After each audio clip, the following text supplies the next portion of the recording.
Hello, everyone, and welcome to the new year. Same podcast. It is the Royals Rundown podcast presented by Royals Review. I am Jacob Milham, per usual, and I am confusing my co-host, Jeremy Greco. Jeremy, you're already making some funny faces at me over there. I'm kind of stumbling into the introduction, aren't I?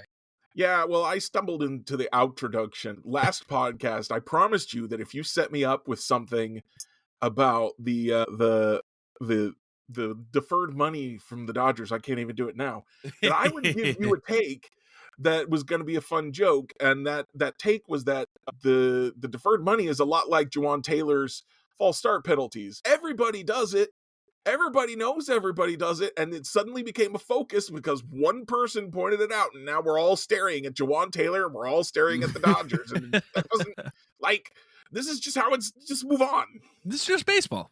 Just baseball. The Royals, by the way, the Royals defer money all the time. They just call it, you know what they call it, Jacob? What do they call it? They call it, well, I've forgotten. They call it a mutual option. That's what they call it. Okay, I was about to say, we've deferred the answer to later on in the podcast episode, I guess. Yeah, they just do the mutual option, which is basically deferred money. Okay. Alrighty, folks, before we get into it, there is some Royals news to go over, plus Jeremy and I are going to be doing some panic metering, question mark, I think is the verb for it, on some big topics related to the Royals. But first, we do have to point you back to royalsreview.com.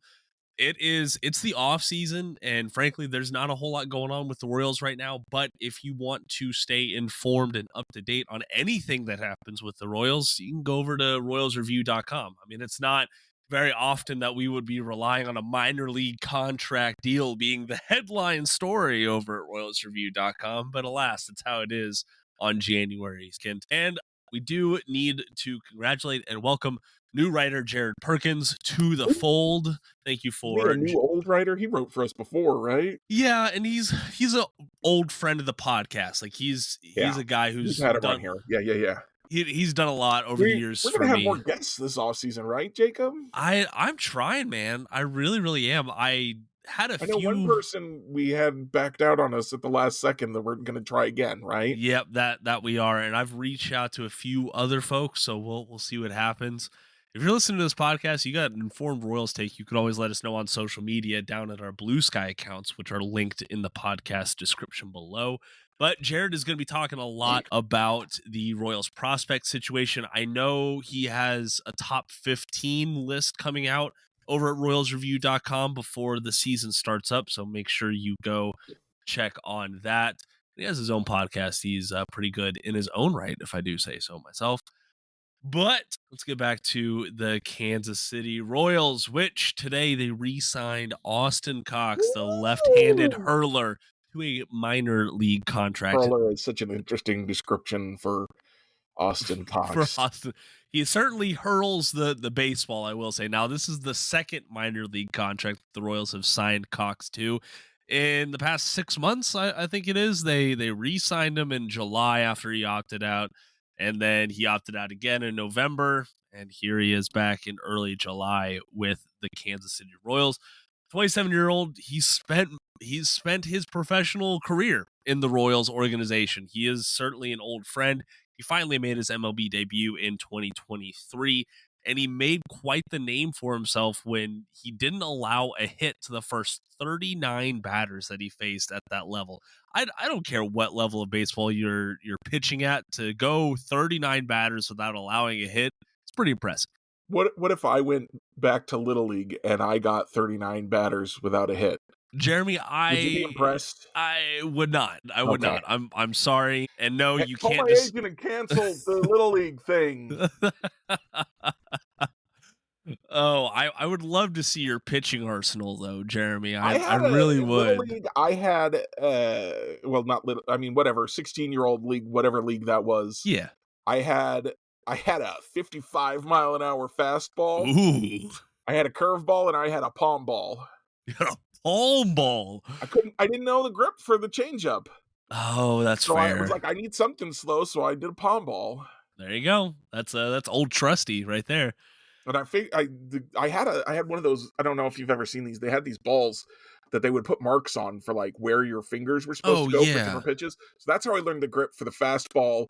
and the curveball. It also had one Gotcha. for the slider on it, but Ooh. I could not figure out how to do my wrist to make it do anything.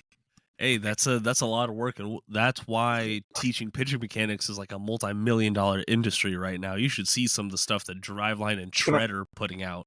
can I just tell you that my first appearance pitching Mhm. in that league was as the closer in our first game, and I got 2 strikeouts, 1 Oh, walk, no hits. okay, And in my okay. last appearance, I walked 8 and gave up 10 runs, and they said, "You're done pitching."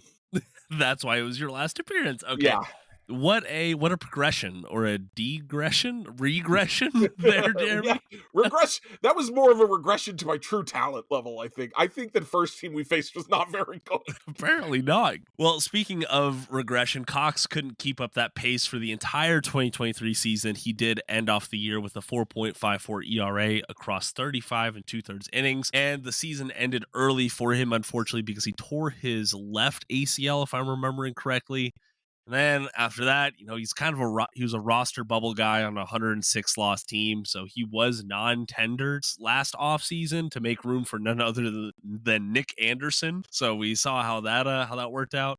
Cox did return to AAA Omaha. He had a lot of work, 53 innings with 56 strikeouts, not too bad, 4.08 ERA, but the walks were an uncharacteristic problem for him. 6.3 walks per 9 innings, which is just insane for like what we saw from him in And 2023. and Cox does not have the stuff to No. get like you're like Josh Staumont walks a bunch of guys. Yeah, he also throws 100 miles an hour and has a heck of a hammer. Yeah. That's a curveball for those of you Yes, who yes. don't listen to Rex Hudler all that often.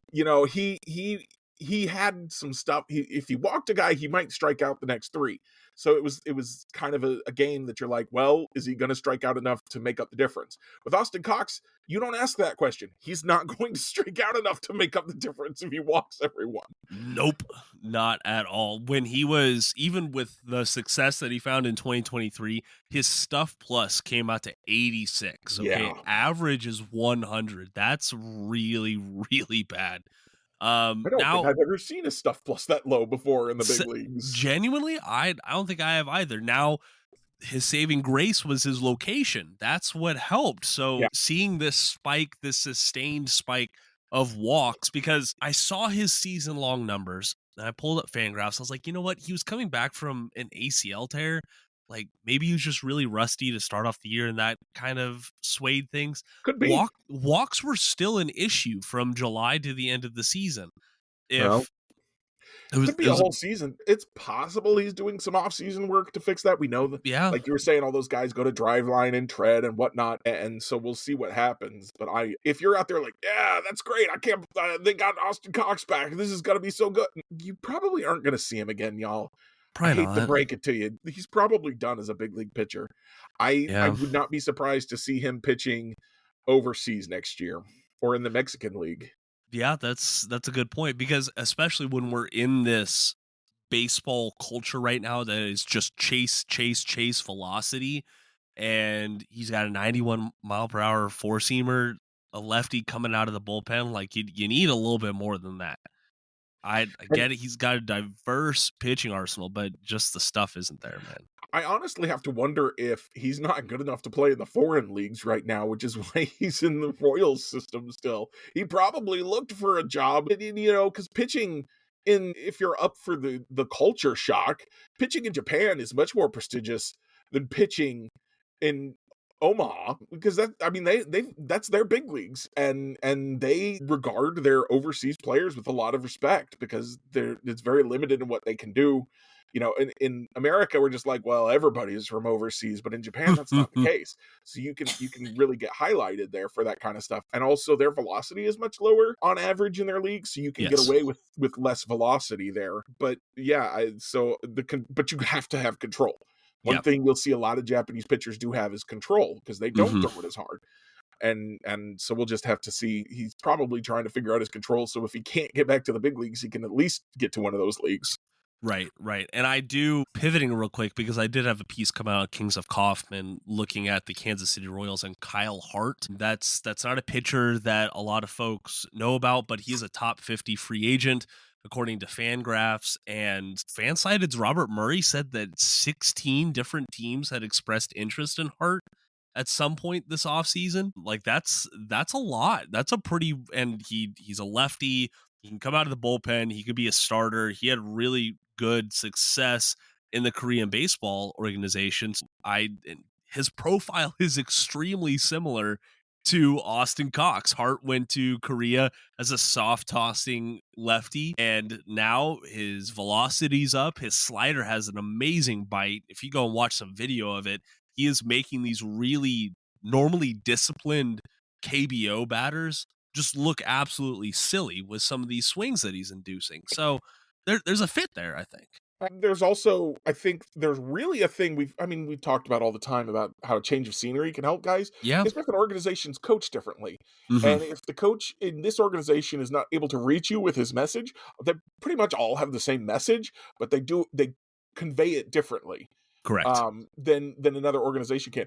But when you go to another country, the culture shock is real, both in terms of like your everyday life, but also in terms of your baseball life. The KBO culture is different.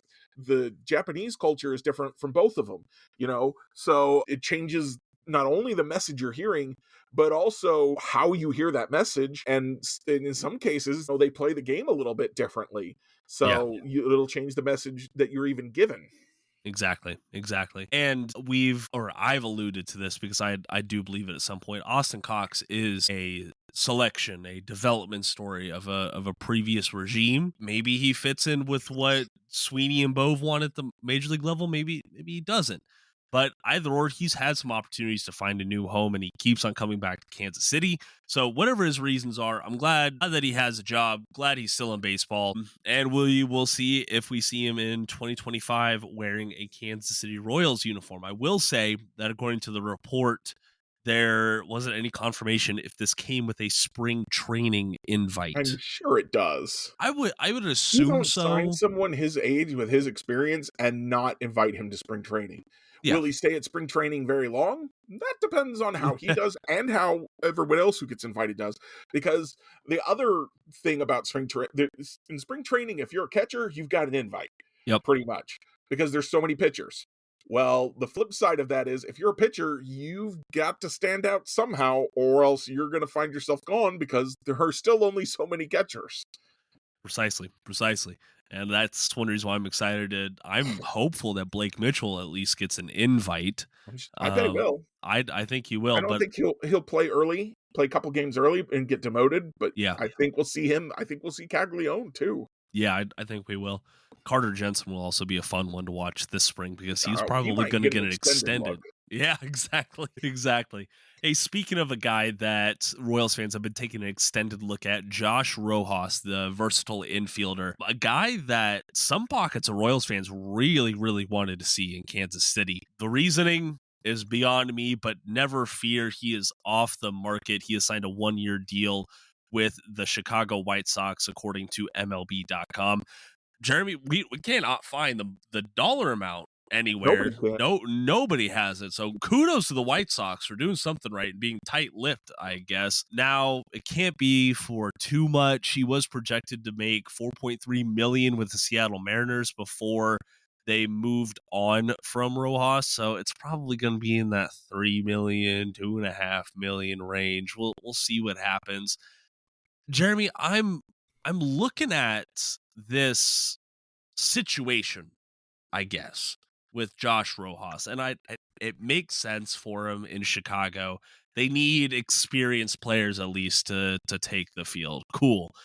I just don't see him raising the ceiling in Kansas City at all, much less to the point of fans wanting him. So the thing that Josh Rojas could have brought to the Royals was an improvement on the bench as a utility infielder who maybe had a little bit of pop, maybe a little bit of upside. What I see when I see that the Royals didn't get him and the White Sox, who are notorious right now, along with the Athletics, for being very poorly run and losing a lot of games, you're not going to Chicago because of the great working environment. You're going because you're getting paid or you're getting an opportunity you wouldn't get with another team. So either the White Sox overpaid him or they offered him an opportunity to start that the Royals wouldn't offer him or any other team or both, I guess. So 3 options there. And to me, that's a good thing. To me, that says the Royals were interested in him, but they weren't interested in him as a starter, and they weren't interested in him in paying him more than he was worth. Yeah. There were still a bunch of guys out there. Josh Rojas, was not going to save this lineup. I actually kind of makes me, if they had signed him, I would be a little bit concerned because I would be like, okay, this is your guy now. You went out and got him. Is he your starter? Is this our middle of the order bat you've been begging for that we were kind of promised at the beginning of the offseason? Yeah. I feel like this, like I said, I think this is a good sign. I think this means good things. Now, again, I could still end up being wrong if we get to spring training and nothing has happened. And I know spring training is coming up fast. Well, I'll leave that because you said we wanted to talk about panic, so we'll talk about panic when we talk about panic. But yeah, so I do believe that this is ultimately a good sign for the Royals that they're not outbidding people for role players. Yes. Hey, I will take a measured approach with a big splash at the end, much rather than a few little pebbles tossed in the pond and see what happens. It reminds me of, I think it was 2017 when the Royals desperately needed a first baseman. Oh, and then they went out and got Lucas Duda. And it's like, and they outbid everyone for him. They did. Right? And gave him starting position when this version of the Royals would have given starting money and starting playing time to Josh Rojas. Yeah. We're not doing that anymore. That's a good thing. It is. It's a change of culture and a change of expectations that Kansas City Royals fans should be used to by now, I will say. If you want to keep the positivity, keep the realism going with the Kansas City Royals, you will always find it here on the podcast. Make sure you subscribe or follow to the podcast wherever you're listening, or you can go check out royalsreview.com. There are several takes over at royalsreview.com that I may disagree with, but one thing that I can always agree on is that the take is well educated, well formulated, and it always sparks good discussion. So go join the show over at royalsreview.com. Unless that Jacob Milham guy writes it. Yeah, I don't know about him. That guy's a mess. And then that one guy. So hold on. I'm not even gonna try to transition this one. So Max, our editor, will peek behind the curtain for everyone. Put out the overall year views numbers for royalsreview.com. And it's a lot of respectable numbers, and there are stories. It's like, oh well, yeah, Caglione getting drafted is going to rank up there. Like, there's some topics you expect to see at the top. Why the hell on a Kansas City Royals website is the Deadpool and Wolverine story leading the pack by a massive margin? It's huge. It has 5 times as many views as the second most viewed article. It's insane. It has there literally is more difference there's twice as much difference between it and the second place article as the second place article and 0.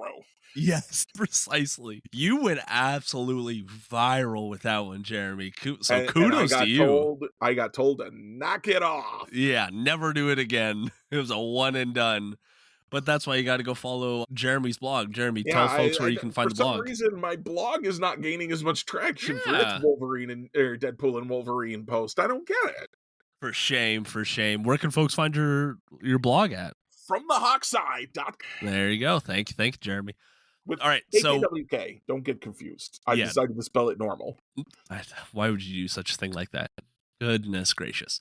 All right, so to close out today, Jeremy and I, we do want to look at some panic meters, scale of 1 to 10, from just where we sit, because another peek behind the curtain, I was seeing some of the reactions to the Royals, not signing a major league free agent yet, the kind of slow nature of the offseason, even compared to the rest of the teams from the Royals.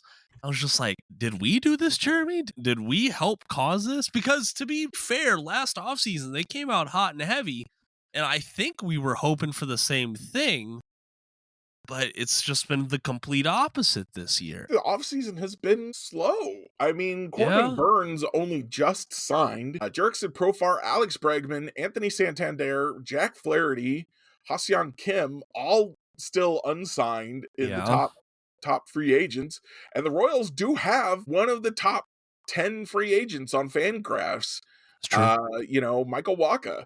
So it's not like they've sat on their hands. It's just that it was an extension to avoid an opt-out instead of a true free agent signing. But that Right. doesn't change the fact that entering the offseason, they were looking at a world where they might not have Michael Wacha, and now they definitely have him.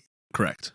So going back to the free agency, Jeremy, I'm going to pose a set of scenarios or questions that Royals fans are facing right now, and I want to get how panicked you are on a All right. scale from 1 to 10.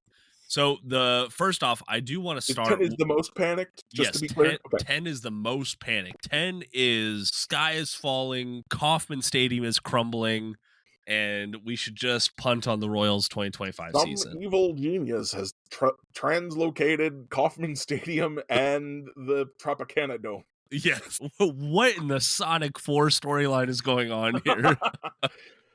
All right. So first scenario, how panicked or worried are you that the Kansas City Royals will not make a major addition to the outfield? That can be a free agent signing.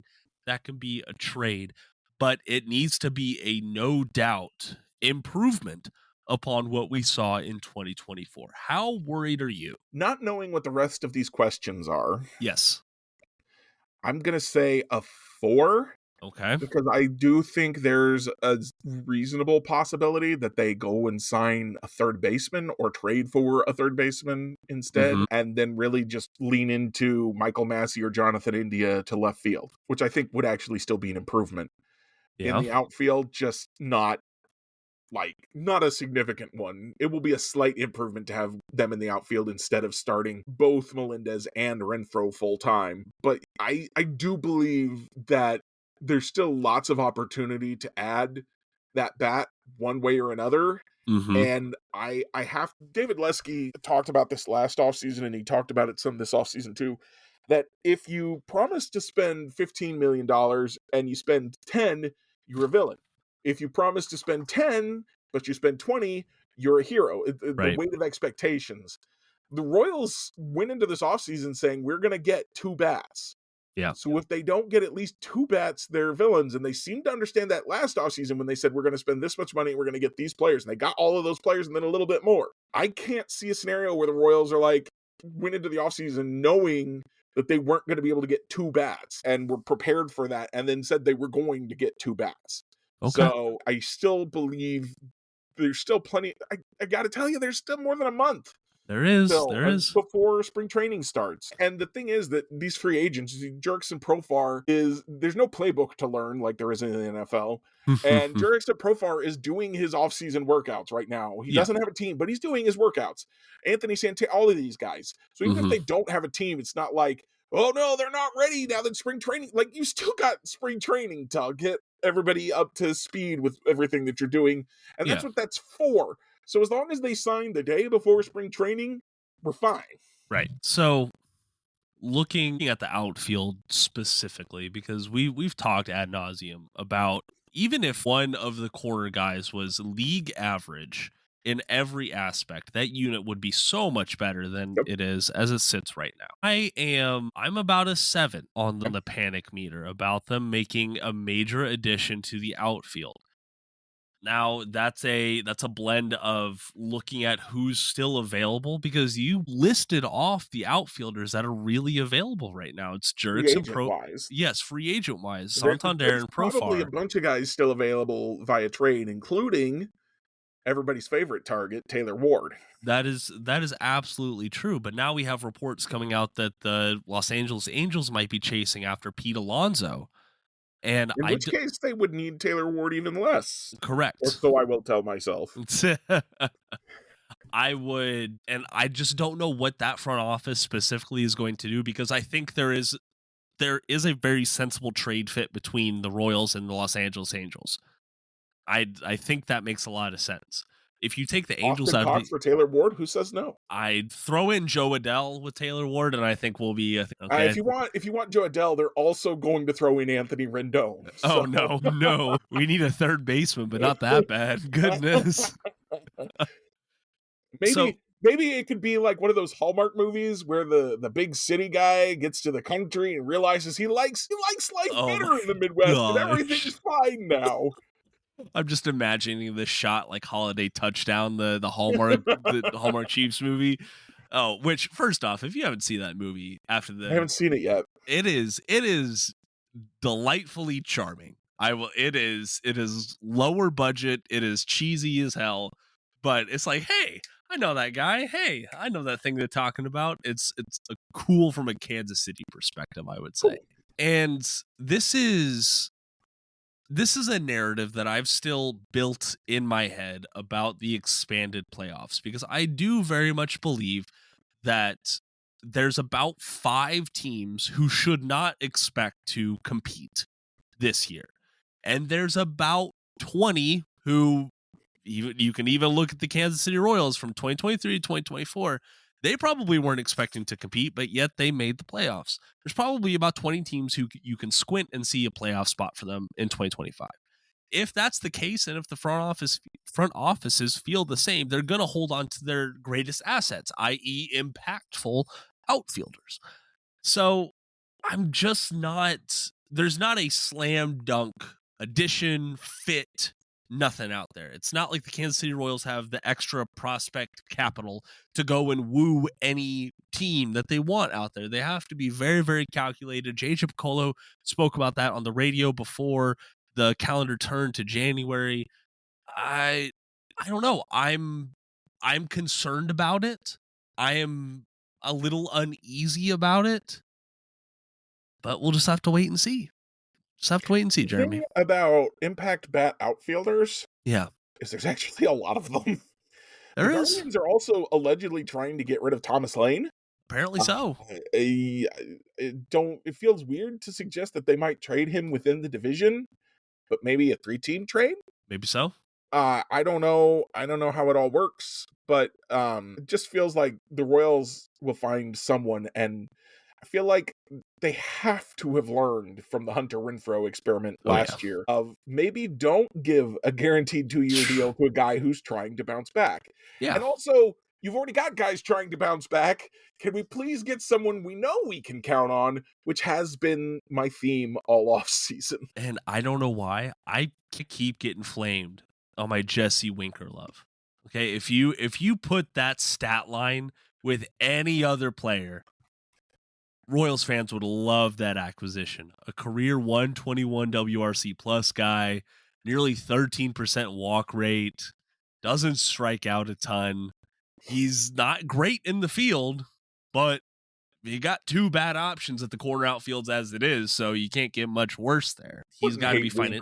I wouldn't hate him either. I'm not saying that he's going to be the surefire solution, but if you go and you look at his steamer projections, 117 WRC plus, his glove kind of balances that out. He is going to be that average player that we've been talking he's about. Like you said, steamer projects him to 1.4 WAR.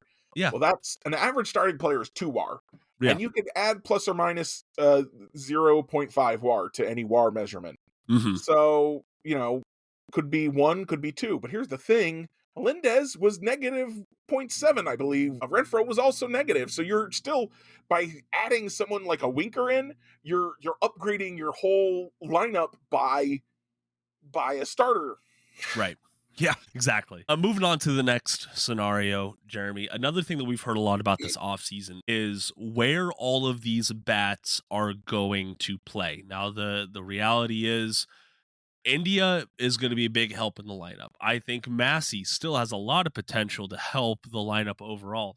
But the fact of the matter is these are 2 guys that have only played second base for much of their major league career. And then meanwhile, you have MJ Melendez out there who still isn't giving you a positive, what's the word? A positive results on the catcher to outfielder experiment. And I'm just saying there's a lot of bats here that you can see wanting in the lineup, but I don't know if they have a defensive position. Like, how worried are you about all of these players seeing the field? Scale of 1 to 10. Oh boy, he's staring at me.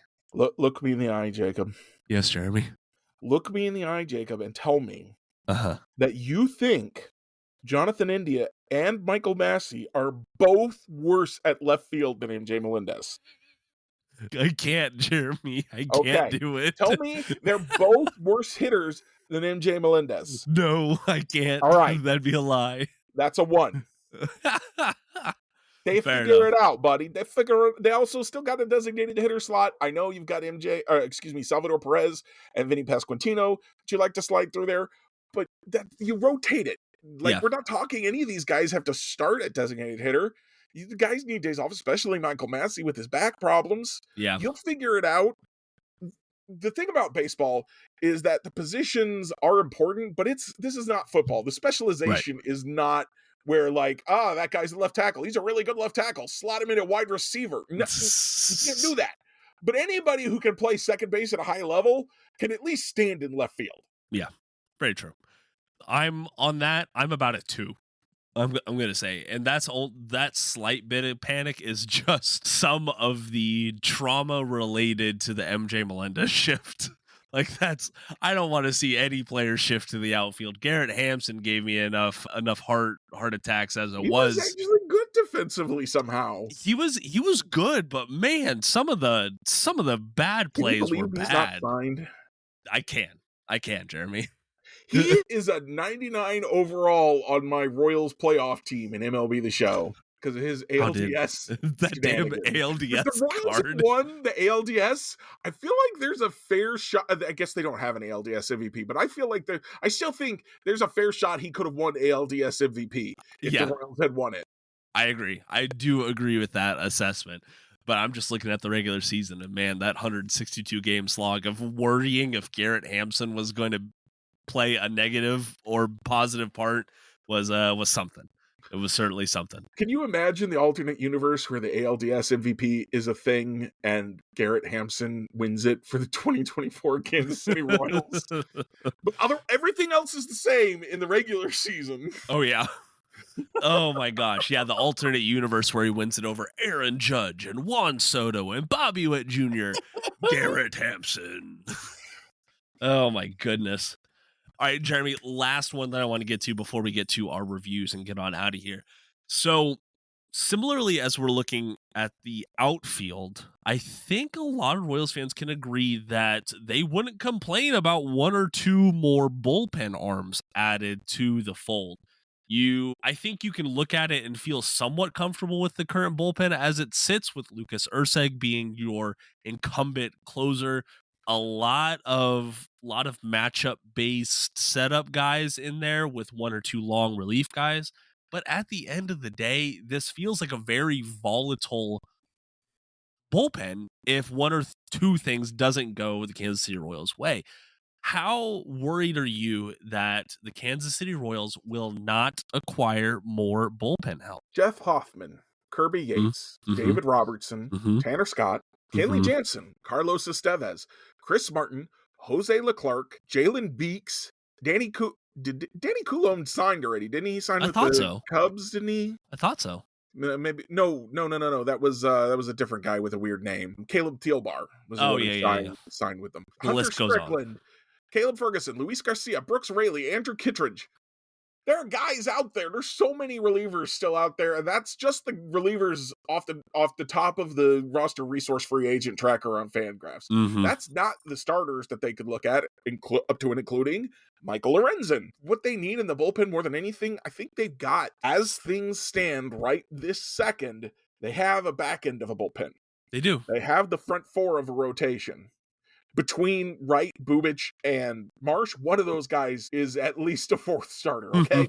One of them is. They have the front 4 of a rotation. They have a back end of a bullpen. Lucas Erceg, Hunter Harvey, Angel Zerpa, and Carlos Hernandez. I think Erceg obviously is your closer. Between those 3, I think you get 2 pretty good relievers out of those 3 at least. Jonathan Schreiber was really good for long stretches of last year.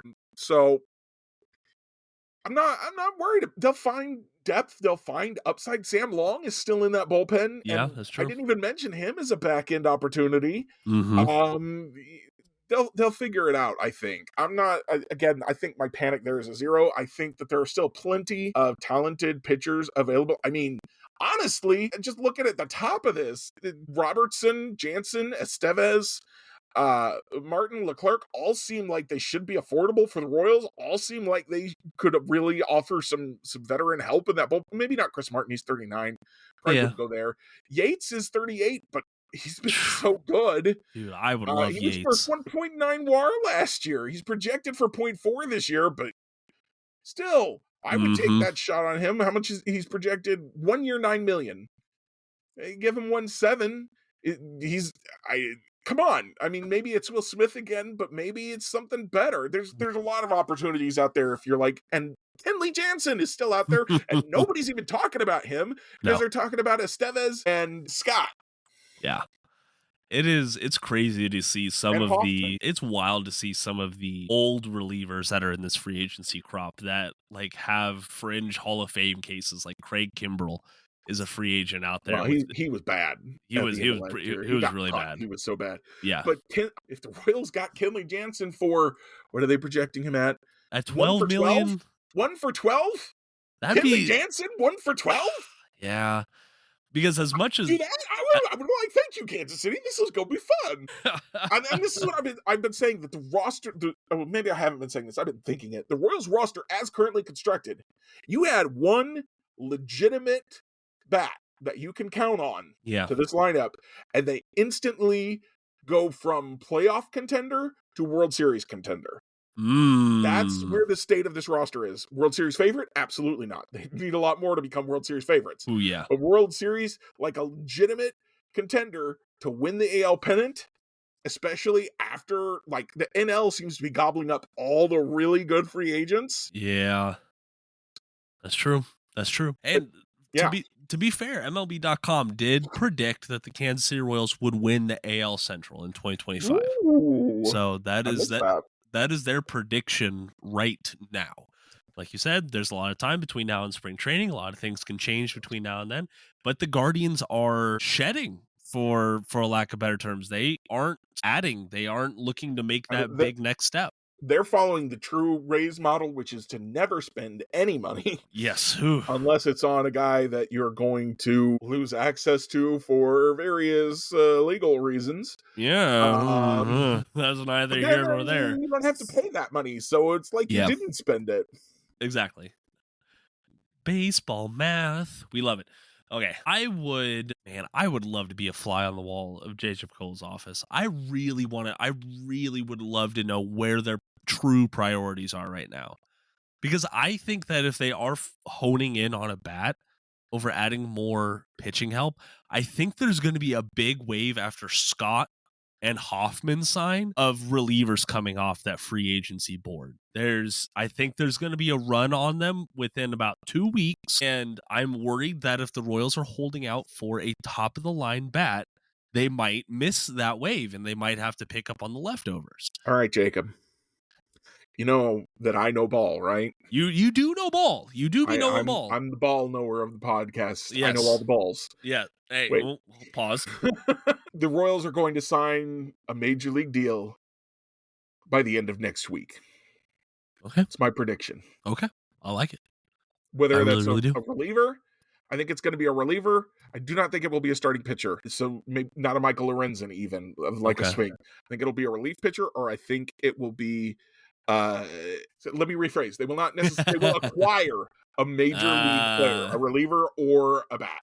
Okay. All right. And I think it's going to be the bat. I think that we're going to see the Royals go get their bat by the end of next week. That's my prediction. Mark it down. Don't give me chills over here, Jeremy. Goodness. They're going to go get their bat. I like it. Billy Butler coming out of retirement, folks. No, what are you doing? But Billy Butler needs to coach my little league team. I'm going to go get my curveball out of retirement. Sorry, I'm gonna need to see Billy Butler as a beer league softball coach now. That's all I need to see That's what he in was my doing life. was beer league softball, I believe, or beer Yeah, league baseball up in Idaho yeah. after Hey, he retired, and he was having a good time. That's what I remember reading anyway. living his life, man. He made I would his love to money. have Billy Butler on my beer league Oh team. yeah, Can you imagine? oh yeah. That'd be awesome. What a hell of a time that would be. So Big hey, Moms are back, baby. God, I know it's just social media engagement, but I do always love seeing those social media posts about like you can never break the bond between a middle-aged guy and the mediocre baseball player that he loved when he was a child. It's true. It's it's either for me, it's either Billy Butler or Jeff Francoeur. I usually say Francoeur, but who's the guy that comes to mind when you would see a post like that? Chad Durbin, Yeah? Mark Tehan, Aaron Gael. Those three guys. Aaron Gael. Aaron Gael. Chad Durbin was my guy, man. Yeah, He he's your was dude. my guy. I was like, Chad Durbin is going to figure this crap out. He's going to be good. It does feel a But the little only moment I remember Chad Durbin pitching was when he gave up a grand slam to Manny Ramirez in Boston, and everyone was debating the next day whether the Royals should have just intentionally walked him. And that comes to Hindsight's mind always today because 2020. I did watch a video this morning that Pitching Ninja posted on Blue Sky. That was like the time Barry Bonds got walked with the bases loaded. It's 2 outs in the ninth, and I think it was the Diamondbacks were up by 2, so they were like, let's. And Brent Maine. Brett Main. Brett Maine. Brett Main.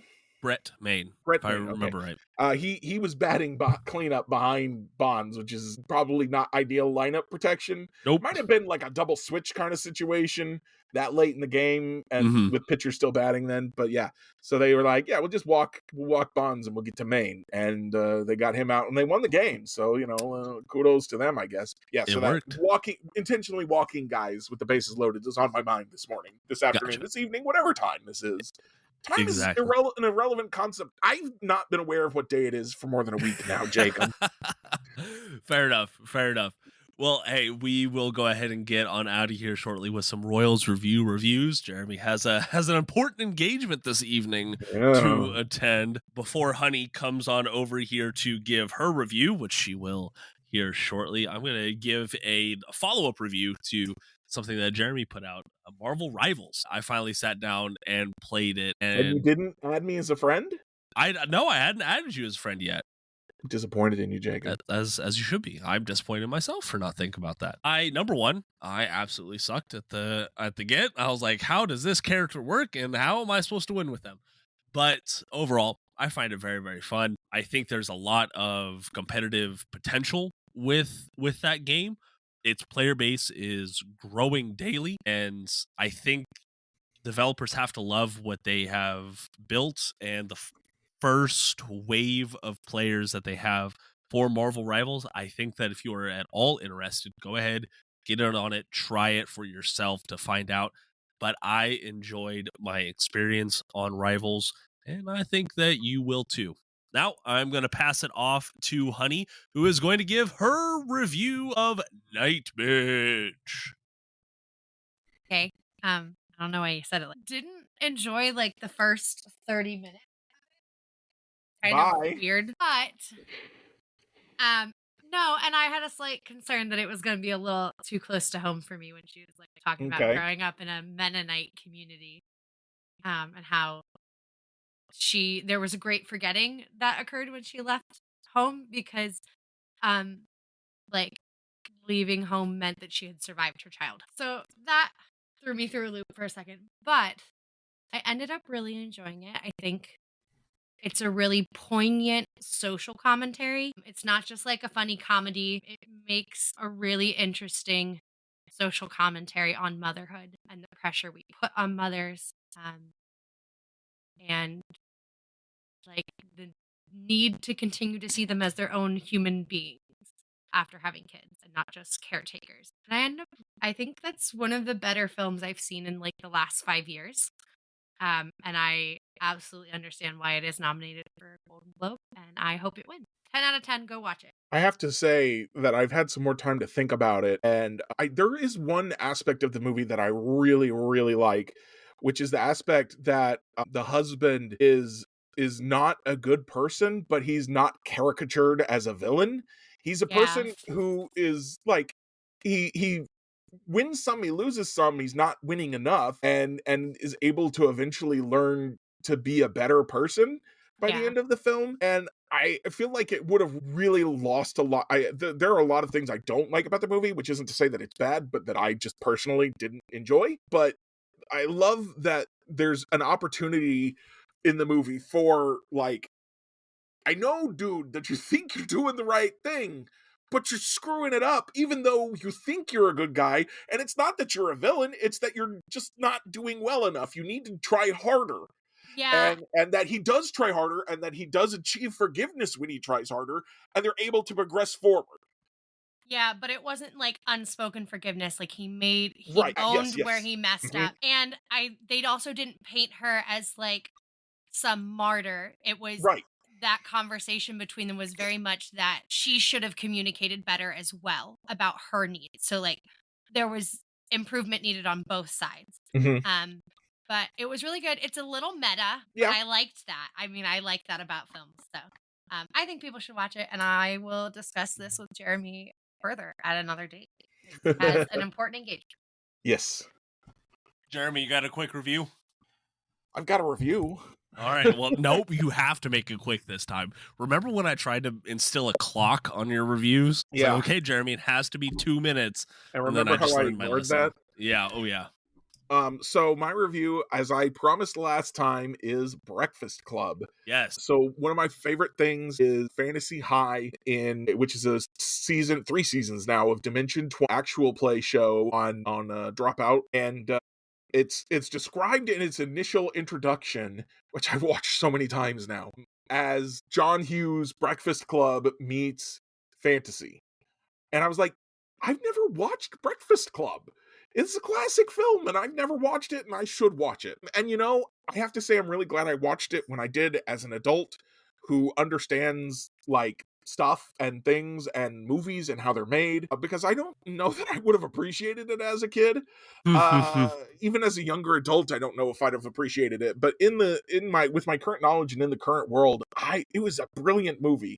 I love watching those actors just act the crap out of that movie. I also think it's really interesting that I don't think it's a movie that could get made today. I'm watching the clock. Don't worry, Jacob. It could get made today because it doesn't have a real conclusion. It just kind of stops, which is intentional on its part. There are stories that just kind of stop and you're like, don't do that. But in this case, it's intentional because, like, you're literally just seeing a day in the lives of these 5 kids. That's it. Yeah. This is not some grand life-altering thing. This is just like, a day in the life of 5 teenagers simultaneously. And it's wild and it's fascinating, and I loved it, and I'm so glad I got a chance to watch it. And I hope everyone else does too. Yeah, for sure. One of the more enjoyable movies out there. All right, we're going to go ahead and get on out of here. Thank you for joining us today. For us this week? What'd you say? You don't got a review for us this week? Hey, no, my experience on The Rivals was my review. Right, I just wanted to piggyback off of you. But we're going to go and get on out here so you can go do your thing, Jeremy. For everyone out there still listening, thank you for joining us. If you want to continue the conversation, you could do so over at Blue Sky. Our links are down in the podcast description below, or you can go follow the podcast on Twitter at Royal Rundown Pod. Last note, John Morosi, you have a terrible Hall of Fame ballot, and I hope you know it. My name is Jake Milham. They're Jeremy Greco. Thank you so much for joining us. And until next time, go Royals. What did Morosi do?